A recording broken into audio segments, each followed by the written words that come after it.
ముందుగా అందరికీ నమస్కారం. పాత్రికేయ మిత్రులకి, నా సహచరులకి నమస్కారం చెబుతూ, ఒక వ్యక్తి మీద ఆరోపణ చేయడానికి నాకు కొంత అర్హత లేకపోవచ్చు, కానీ ఆధారాలతో మాత్రం చూపించడానికి ఒక సామాన్య వ్యక్తికి కూడా అర్హత ఉంది. ఆ రకంగా 20 సంవత్సరాలు జర్నలిస్ట్గా పనిచేసిన నేను ఆధారాలతో స్థానిక మాజీ శాసనసభ్యుడు మంత్రివేరు బాలినేని శ్రీనివాసరెడ్డి గారి మీద పూర్తి స్థాయి డాక్యుమెంట్ ఆధారాలతో మీ ముందు ఉంటున్నాను అనమాట. ఎందుకంటే ఈ మధ్యకాలంలో చాలా అరాచకాలు రకరకాలుగా చేసి ఫిర్యాదు చేసినా కూడా నా మీద ఎటువంటి ఆరోపణలు చేయలేరు. ఆధారాలు ఏమన్న బాలినేని శ్రీనివాసరెడ్డికి ఒక పూర్తి స్థాయిలో డాక్యుమెంట్ ఆధారాలు మీకు ఇస్తున్నాను. మర్చిపోకూడదు. దీనికి ముందు ఒక చిన్న విషయం చెప్పాలి. బాలినేని శ్రీనివాసరెడ్డికి కొండా భాస్కర్ రెడ్డి గారికి సంబంధం వియ్యంకుడి సంబంధం. కానీ ఈ మధ్యకాలం వియ్యంకుడు అయినా కూడా 2006 మేకపాటి రాజమోహన్ గారు ఎంపీగా ఉన్నప్పటి నుంచే వాళ్ళకి సంబంధాలు ఏర్పడ్డాయి.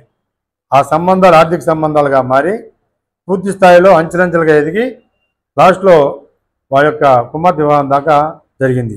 ఎందుకు చెప్తానంటే 2008లో ఆయన ఎమ్మెల్యేగా ఉన్నప్పుడు స్టార్ట్ అయిన ఈ పరంపర ఇప్పుడు దాకా కొనసాగి రకరకాల అన్యాక్రాంతాలకి నాంది పలికాడు బాలినేని శ్రీనివాసరెడ్డి. అయ్యా బాలినేని శ్రీనివాసరెడ్డి గారు, మీ వియ్యంకుడు కొండా భాస్కర్ రెడ్డి టంగుటూరు మండలం అనంతారం గ్రామంలో కేవలం 52 సెంట్ల భూమిని, కేవలం 52.9 సెంట్ల భూమిని మాత్రమే కొనుక్కున్నాడు. ఎక్కడి నుంచి కొనుక్కున్నాడు? 2008లో ట్రైనైట్ మెరైన్ అండ్ లిమిటెడ్ కంపెనీ నుంచి 52 సెంట్ల భూమిని, పక్కా భూమి అది, ఇది మాత్రం ఖచ్చితంగా కొనుక్కున్న భూమి. తర్వాత 2008లోనే 128 ఎకరాల భూమిని, అంటే 22A అన్యాయకాంతరం, అంటే ఆ భూమిని రిజిస్ట్రేషన్ పని కాదనమాట, ఆ భూమిని ఆక్రమించేసి రిజిస్ట్రేషన్ చేసుకున్నాడు. దాంతోపాటు బకింగ్ హెమర్, మన బకింగ్ హెమర్ కెనాల్ ఉంది కదా, దాన్ని కూడా ఆక్రమించేసి టోటల్గా 189.2 ఎకరాల భూమిని అన్యాక్రాంతం చేశాడు. దీనికి ఎవరైనా కాదంటే మీరు చెప్పండి, రికార్డ్ ఎవిడెన్స్ ఇస్తున్నా మీకు. ఎలా అంటే కొండా సునీత ఆమె భార్య మీద 69/40/20/11 ఈ డాక్యుమెంట్లో 412, 413, 17, 16, 18 సర్వే నెంబర్లో 10 సెంట్ల 30 సెంట్లు భూమి ఉంది. ఇదే భూమి 1960 డాక్యుమెంట్ నెంబరు. ఇది దీంట్లో ఒరిజినల్ భూమి ప్లస్ 22A భూమి, అంటే అన్యాయకాంతం భూమి, ఇది కలిపి 2008లో ఒకేసారి రిజిస్ట్రేషన్ చేశారు వీళ్ళు. ఎంత? 189 ఎకరాల భూమిని తీసుకున్నారు. మీకు దానికి పూర్తి స్థాయిలో ఎవిడెన్స్ ఇస్తున్నా. డాక్యుమెంట్ నెంబర్లు, ఎంతెంత ఎక్స్టెన్షన్ ఉంది, ఇందులో ఎంత డీకే ఉంది, దీంట్లో ఎంత కెనాల్ కూడా ఆక్రమించారో మీకు మ్యాప్తో ఇస్తున్నా. ఇదిగోండి, ఇది మీరు కాదంటే చెప్పండి. మీడియా మిత్రులు కూడా అనంతారం గ్రామంలో మీ యొక్క చెరువుల దగ్గర తీసుకుపోయి చూపించడానికి మేము సిద్ధంగా ఉన్నాం. యాక్చువల్గా చాలామంది రెవెన్యూ అధికారులు, రిజిస్ట్రార్ అధికారులు వీళ్ళు సహకరించారు. ఎందుకంటే అధికార దుర్వినియోగం ఇంతకన్నా ఎక్కువ లేదు. 2022 దాకా ఈ అన్యాయకాంతమైన భూమిని ఆన్లైన్లో చూపించారు వీళ్ళు. కొండా సునీత, సీతారామమ్మ, బోర్లా జాలమ్మ, ఊరిబండ పద్మ, ఊరిబండి కృష్ణకుమారి, కేశవరపు శ్రీనివాసరెడ్డి, మానచెట్టి వేణుగోపాల్ రెడ్డి, వీళ్ళందరూ కూడా ఈ బినామీ పేరులతో 75.91 సెంట్ల భూమిని తీసేసుకున్నారు. ఇక పక్క బకింగ్ హెమర్, అంటే కెనాల్ ఉంది కదా, కెనాల్ భూమిని ఆక్రమించిన సర్వే నెంబర్లు మీరు నేను చెప్తున్నా.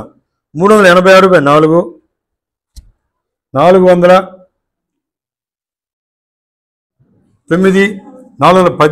9, 410, 411, 13, 14, 15, 16, 17, 18, 21, 39, 40, 44, 43 ఇవన్నీ కూడా అసలు బకింగ్ మన కెనాల్ ఉంది కదా, కెనాల్ సర్వే నెంబర్లు, దాన్ని ఆక్రమించేశారు వీళ్ళు. ఈ విషయంలో మీరేమైనా చర్చకు వచ్చినా, మీరు నేరుగా అక్కడికి వచ్చినా మేము దీన్ని నిరూపించడానికి సిద్ధంగా ఉన్నాం. ఎందుకంటే మీరు కొన్న భూమి ఖచ్చితంగా 52.8 సెంట్లు, ఇది రిజిస్టర్ భూమి. ఎటువంటి అన్యాయకాంతరం లేదు. ఇది ఖచ్చితమైన భూమి. మీరు ఆక్రమించిన భూమి 75.91 సెంటు 22A కింద ఉంది. 22A కింద అంటే నిషేధిత భూమి. మీరు కొనడానికి వీలేదు, అమ్మడానికి వీలేదు. గవర్నమెంట్ వాళ్ళు మాత్రమే తీసుకోవాలి. మీరు కెనాల్ ఆక్రమించారు. 61.62 60 సెంట్ల భూమిని కెనాల్ ఆక్రమించారు. మీరు చంద్రబాబు నాయుడు కలుస్తాను, అందరిని కలుస్తాను నిరూపించన్నారు కదా. మీకు డాక్యుమెంట్ ఎవిడెన్స్ మీకు ఇస్తున్నా. దీన్ని మీరు నిరూపించుకోగలిగితే నిరూపించుకోండి. ఇలాంటి పనులు మీరు చేసి నేను నా నీతిమంతుణ్ణి అవినీతి పరుని కాదని చెప్పడం ఎంతవరకు సమంజసమో మీరు ఆలోచించుకోండి. ఇక బాలినేని శ్రీనివాసరెడ్డి యొక్క చిన్న క్వశ్చన్ ఆయన అడుగుతున్నాను డైరెక్ట్గా. అయ్యా, శ్రీశైలంలో మీరు అజయ్ కలాంకి బురద పూశారు. అజయ్ కలాం ఎవరు ఫ్రెండు? బాలినేని శ్రీనివాస్ ఫ్రెండు. ఈ విషయం ఖచ్చితంగా ఆయన మాట్లాడగలిగితే ఆ విషయం కూడా విత్ ఎవిడెన్స్ తోటి, విత్ డాక్యుమెంట్ ఎవిడెన్స్ తోటి ఏమాత్రం తేడా లేకుండా మీరు త్వరలో చూపిస్తా. ఎందుకంటే బాలినేని శ్రీనివాసరెడ్డి అన్యాకరణ చేసి, అవినీతి చేసి, గందరగోళం చేసి నేను ఇంకా నీతివంతుణ్ణి, నా రాజకీయ చరిత్ర ఇంకా అయిపోలే అనుకున్నాడు. నీకు కూడా చెప్తున్నా బాలినేని శ్రీనివాసరెడ్డి గారు, మీరు అదృష్ట జాతులు కాబట్టి ఇప్పుడు దాకా రాజకీయాల్లో ఉన్నారు. మీ అదృష్టం అయిపోయింది. అవినీతి చేయలేదంటే ఎవరు నమ్మరు. ఇది కాదు, మీరు త్వరలో ఈడీ కేసు ఇరుక్కోబోతున్నారు. దానికి కూడా త్వరలో ఎవిడెన్స్ ఉంది. అది ఎందుకంటే నేను 23 సంవత్సరాలు జర్నలిస్ట్గా పనిచేశాను కాబట్టి వేగ్గా ఆరోపణ చేయడం అనేది నా వ్యక్తిత్వానికి మంచి పద్ధతి కాదు. విత్ డాక్యుమెంట్ ఎవిడెన్స్ ఉంటేనే పత్రికా సమావేశం ఏర్పాటు చేస్తాను, లేదంటే చేసే పనే లేదు. అందరూ మాట్లాడేటట్టు అక్కడ ఇది జరిగింది ఇక్కడ జరిగింది మాత్రం చెప్పను. మీరు ఇంకా నిరూపించుకోవాలనుకుంటే, మీరు నిజంగా చిత్తశుద్ధి ఉంటే ఇప్పటికైనా తప్పుని క్షమించమని ప్రకాశం జిల్లా ప్రజలకి క్షమాపణ చెప్పాల్సిన బాధ్యత మీకుంది. ఇంత వేగ్గా మీరు ఆస్తులు కొట్టేసి ఇక్కడ మార్కెట్లో ఉన్న కొంత ఆస్తుల్ని అమ్మకాన్ని పెడతావు, డబ్బు లేవని. రే బాబు, నువ్వు రాజకీయాల్లోకి వచ్చినప్పుడు కొండా భాస్కర్ రెడ్డి నీకు ఫిక్స్డ్ అమౌంట్ ఫిక్స్ చేశాడు. నెలకి కొన్ని కోట్ల రూపాయల ఆదాయం నీకు వచ్చుద్ది. ఆదాయంతో బతకమని కొండా భాస్కర్ రెడ్డి నిరూపించాడు. ఆ డబ్బుతో ఎంజాయ్ చేస్తున్నావు. కానీ పైకి మాత్రం నాకు డబ్బులు లేవు, నేను అప్పులు పాలేని అబద్ధాలు అర్థం. సో ఇవన్నీ ఎందుకు? ఈ విషయం కరెక్టా కాదా? డాక్యుమెంట్తో సహా నెంబర్ మీకు ఇచ్చాను. మరి ఈ విషయం నేను ఆక్రమించానని చెప్పి రేపు ఇప్పుడు చంద్రబాబు నాయుడు కలుస్తున్నావు కదా, అయ్యా నేను పొరపాటు అయిపోయింది, నేను ఆక్రమించాను అని మీ కొండా భాస్కర్ గారిని అడిగి ఈ భూమి మొత్తం వెనక్కి ఇప్పిస్తావా? ఆ మనసు నీకుందా? ఉంటే చెప్పు. అంటే ఇక్కడ చిన్న వ్యవస్థ ఉంది. ఆర్డీఓలు, ఎంఆర్ఓలు, టోటల్ కాకుండా విఆర్ఓలు వ్యవస్థ మొత్తం అమ్ముడుపోయింది బాలినేని శ్రీనివాసరెడ్డికి. ఇప్పుడు మాత్రం నీతి వాక్యాలు మాట్లాడుతున్నాడు. నేను చాలా మంచోడిని, సచ్చీలుణ్ణి, నా వల్ల ఎటువంటి అన్యాయం జరగలేదు అన్నాడు. ఇంకెందుకు ఒక చిన్న విషయం చెప్పాలంటే, మీరు కావాలంటే కందుకూరు మైనారిటీ కనుక అడగండి. కందుకూరు డివిజన్ మన దగ్గర నుంచి బయటికి వెళ్ళడానికి ప్రధాన కర్త మొత్తం బాలినేని శ్రీనివాసరెడ్డి. మనకి ఒంగోలు ప్రకాశం జిల్లాకి పోటీ పోవడం ఆ బాధ్యత వహించింది బాలినేని శ్రీనివాసరెడ్డి. విజయ్ కుమార్ అనే ఒక కలెక్టర్ గారు ఉన్నప్పుడు ఎంత ప్రజలు పెట్టారో మొత్తం తెలుసు. మీరు కావాలంటే లైవ్లో మైనారిటీని అడగండి, మీకు చెప్తాడు. ఇలాంటి పనులు చేసి ఇంకా నేను రాజకీయాల్లో ఉంటాను కొనసాగుతానంటే మాత్రం ఒంగోలు ప్రజలు క్షమించే పనే లేదు. మీరు వీటన్ని సమాజం చెప్పిన తర్వాతే మళ్ళీ మీరు మీ రాజకీయ భవిష్యత్తుని ఆలోచించుకోవాల్సిన అవసరం ఉందని నేను మనస్ఫూర్తిగా తెలియజేస్తూ, ప్రతి డాక్యుమెంట్లో కూడా అంత వేగు దారుణం. అంటే ఈ కంపెనీ వాళ్ళ దగ్గర కొన్న తర్వాత ఫస్ట్ ఏం చేశాడు, చేప చెరువులు మొత్తం డిమాలిష్ చేశారు. ఫస్ట్ దాన్ని డిమాలిష్ చేసి సరుగుడు చెట్లు వేశాడు.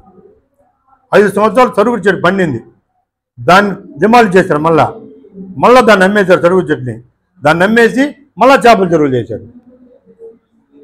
మళ్ళీ చేపల చెరువులు చేశారు. చేసి ఇప్పుడు ఒక్కొక్క చెరువుని మొత్తం 1 ఎకరా అంటే 189 ఎకరాలు, 1 ఎకరా 50,000 కింద నువ్వు డబ్బులు తీసుకున్నావా లేదా? ఇప్పుడు ఎంత? 200 ఎకరాలు సుమారు వేసుకుంటే 10 కోట్ల రూపాయలు నువ్వు తీసుకున్నావు. సుమారు 189 ఎకరాలు. ఎకరా భూమికి 50,000 కింద నువ్వు డబ్బులు వసూలు చేస్తున్నావు వాళ్ళ దగ్గర. ఇది వాస్తవా కాదా? ఇది ప్రభుత్వమే కాదా? ఇది దుర్వినియోగమే కాదా? మరి వీటి సమాధానం చెప్పాలి కదా. చెప్పకుండా నువ్వు ఏదంటే అది మాట్లాడతా. ఇంక ఎంతవరకు జనం నమ్ముతారు. ఇంతవరకు జనాన్ని చాలామందిని పిచ్చోలు చేసావు. నీ అదృష్టం ఏంటంటే రాజకీయాలు వచ్చేటప్పుడే నీకు అదృష్ట దేవత ఈదర హరిబాబు ద్వారా వచ్చింది. హరిబాబు అనే వ్యక్తి ఇండిపెండెంట్గా అయిపోతే నువ్వు రాజకీయాల్లో సున్నా, ఆ రోజే ఓడిపోయేవాడివి. ప్రజెంట్ మాత్రం నీకు సరైన మొగుడు దొరికాడు. చాలా కాలం పత్రికల్లో పనిచేశాను, మీ అందరికీ నేను తెలిసిన విషయమే. నేను ఒక వార్త ఇచ్చినా కూడా ఖచ్చితంగా అన్ని డాక్యుమెంట్లు పెట్టుకొని వార్త ఇస్తా. ఎలాంటి విలేకరులు మీ అందరికీ తెలుసు. అదే రకమైన మాట్లాడాలన్నా కూడా డాక్యుమెంటరీతో మాడతా. ఇంకా మీ చరిత్ర చాలా ఉంది. దయచేసి మీరు ఇప్పటికైనా అవాకులు చవాకులు మారకపోతే అవి కూడా గబక్కన బయట పెట్టాను అనుకో, ఖచ్చితంగా ఈడీ కేసుకు పోయే పరిస్థితి మీకైతే ఉంది. ఇది వాస్తవం. చాలామంది జీవితాలు నాశనం చేసావు. నువ్వు ఉన్నదాకా చాలామంది గంజా గరికి చేసావు, చాలామంది రాజకీయ సమాజ్ చేసావు, అందరినీ కొట్టుకోవడం చేసావు. దయచేసి నీ అదృష్టం దొరికి అయిపోయింది కాబట్టి నువ్వు రాజకీయాలని నువ్వు ఎలా వస్తావో నాకే సంబంధం లే. వీటన్నిటికీ సమాధానం చెప్పి మాత్రమే నువ్వు ఒంగోలు అడుగు పెట్టాల్సి వచ్చింది. నేనే ఒంగోలు అడుగు పెట్టమని వాళ్ళందరిలాగా గందరగోళం చేసి గట్టిగా మాడే వ్యక్తిని కాదు. పూర్తి స్థాయిలో ఇంకా ఎవిడెన్స్లు మా దగ్గర ఉన్నాయి, ఒకటొకటి చూపిస్తాను. మీరు చంద్రబాబు కలిసే లోపల మీరు ఒక డిబేట్ పెట్టినా కూడా నేను దాంట్లో వచ్చి అన్నీ చూపిస్తా. ఏంది మా డిమాండ్ ఏం లేదు. ఇక నీ రాజకీయ జీవితం స్వస్తి, నువ్వు ఎక్కడ పోయినా కూడా ఇంతే, ఇంతవరకు డౌట్ లేదు. నువ్వు రకరకాల ప్రయత్నాలు చేసుకున్నావు, చేసుకో. కానీ వీటన్ని సమాధానం చెప్పి మీరు చేసిన తప్పు అని మాత్రం ప్రజలకు మాత్రం చెప్పాల్సిన బాధ్యత నీకుంది. ఇంకా నువ్వు కొండా బాసిరెడ్డి గారు ఇంకా కరెక్ట్గా చెప్పాలంటే కొంతమందిని ఇబ్బంది పడితే డైరెక్ట్గా చెప్పకూడదు తెలియదు, కానీ హత్యాయత్నానికి కూడా పాల్పడిన ప్రయత్నిస్తున్నాడు. వాళ్ళు చాలా భయపడి తిరుగుతున్నారు ఒంగోలులో. మీరు అనుకున్న వ్యక్తులు కాదు, మీరు ఎవరికి తెలియదు, వాళ్ళు ఎవరు మీకు ఎవరికి తెలియదు. యాజ్ ఎర్లీ యాజ్ పాసిబుల్ వాళ్ళని కూడా నేను ఎస్పీ దగ్గర తీసుకొని పోయి బైండ్ ఓవర్ చెప్పిపోతున్నా. కొండా బాసిరెడ్డి, బాలినేని శ్రీనివాసరెడ్డి వల్ల కొంతమందికి ఒంగోలులో ప్రాణహాని ఉంది. వాళ్ళందరినీ తీసుకొని పోయి బైండ్ ఓవర్ చేయించే బాధ్యత కూడా నేనే తీసుకుంటా. ఎందుకంటే నేనేదో తోపుతున్నాం అని చెప్పట్లా, వ్యక్తిగా ప్రజెంట్ తెలుగుదేశం పార్టీ నాయకుడిగా రక్షించాల్సిన బాధ్యత నాకుంది. ఒంగోలు సుదీర్ఘకాలంలో జర్నలిస్ట్గా పనిచేశాను కాబట్టి వీటన్నింటిని బయటకు తీయాల్సిన ఆలోచన కూడా వచ్చింది. ఈ మధ్యకాలం చాలామంది పెట్టారు, కానీ ఎవిడెన్స్ సంపాదించలేపారు. మీకు ప్రతి డాక్యుమెంట్ ఎవిడెన్స్ ఇస్తా. ఇంకా మీకు ఏమైనా కావాలంటే ఆ ప్లేస్కి తీసుకొని పోయి మీకు ఆ ప్లేస్లో చూపిస్తా. మీరు ఇప్పుడు వద్దాం అనుకుంటే రండి, నేనే వెహికల్ పెడతాను, ఆ చెరువులకు సంబంధించిన మొత్తాన్ని నేను చూపిస్తాను. మీకు డౌట్ చెప్పండి. ఇప్పుడు ప్రధాన డిమాండ్ ఏంటంటే వీళ్ళు ప్రభుత్వం నుంచి సంపాదించిన డబ్బు మొత్తం ప్రభుత్వానికి కట్టాలి, అన్యాయ కేంద్ర భూములు ప్రభుత్వం హక్కు తీసుకోవాలి. వీళ్ళని అన్యాయం చేసిన దానికి, ప్రభుత్వాన్ని దుర్వినియోగం చేసిన దానికి అరెస్ట్ చేయాలి. కొండా భాస్కర్తో పాటు అతనికి సపోర్టు మంత్రి పదవిని దుర్వినియోగం చేసిన బాలినేని శ్రీనివాసరెడ్డిని అరెస్ట్ చేయాలనేది మన ప్రధానమైన డిమాండ్. దీని మీదే కూర్చోండి. ఈ విషయాల్లో ఏమాత్రం తేడా ఉన్నా మీరే రావక్కర్లా. మీకు సంబంధించిన సహచరులు ఎవరైనా సరే, మీరు నా స్థాయి సరిపోదు అనుకుంటే మీకున్న సెకండ్ క్యాడర్, థర్డ్ క్యాడర్ పంపండి. నేను డిబేట్లో కూర్చొని సిద్ధంగా ఉన్నా. దీంట్లో ఈ విషయం తప్పేది ఉంటే మాత్రం నేను కూడా శిక్షకు పడకండి, అది కూడా మీ ప్రెస్ మీద చెప్తున్నా. కానీ మీరు మాత్రం శిక్షకు పడాల్సిందే.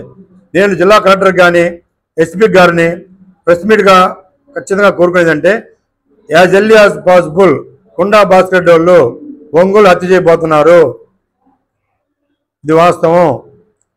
100% మీరు బైండ్ ఓవర్ చేయాలి. భాస్కర్ రెడ్డిని, బాలినేని శ్రీనివాసరెడ్డిని వాళ్ళు శిక్షించాలి. వాళ్ళ మీద ఖచ్చితంగా కేసు నమోదు చేయాలి. అన్యాయ కేంద్ర భూమి మొత్తాన్ని గవర్నమెంట్ తీసుకోవాలి. ఇంతకాలం అలసత్యంగా ఉన్న రిజిస్ట్రార్ని 2022 వరకు ఈ భూములు ఆన్లైన్లో పెట్టారు. ఆ రిజిస్ట్రార్ని ఖచ్చితంగా బయట తీసుకొని రావాలి. వీళ్ళకి సంబంధించిన ఎంఆర్ఓల్ని, ఆర్డీఓల్ని ప్రాసిక్యూషన్ చేయాలి. ఇది మాత్రం ఖచ్చితంగా కావాలి.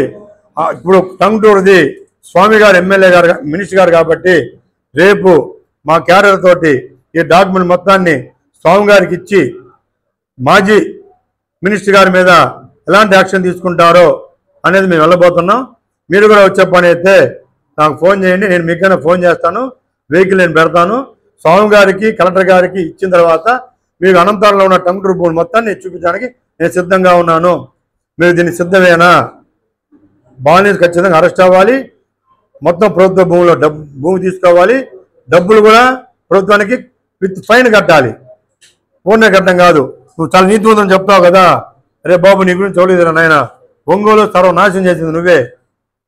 ఇప్పటికీ ఏ ఊరు ఎక్కడ పోయినా ఒంగోలుని జిల్లా రాజకీయాలు అందరూ సర్వనాశనం చేశావు. ఇంకా ఎందుకు మాట్లాడతావు? చంద్రబాబు కలుస్తానంటావు. ఎందుకు కలిసేది నువ్వు? ఇంకా నీ జన్మ అయిపోయింది కదా. ఇంకా చెప్పుకుంటే సిగ్గుచేటు నీకు. దేనికి సమాధానం చెప్పలేవు.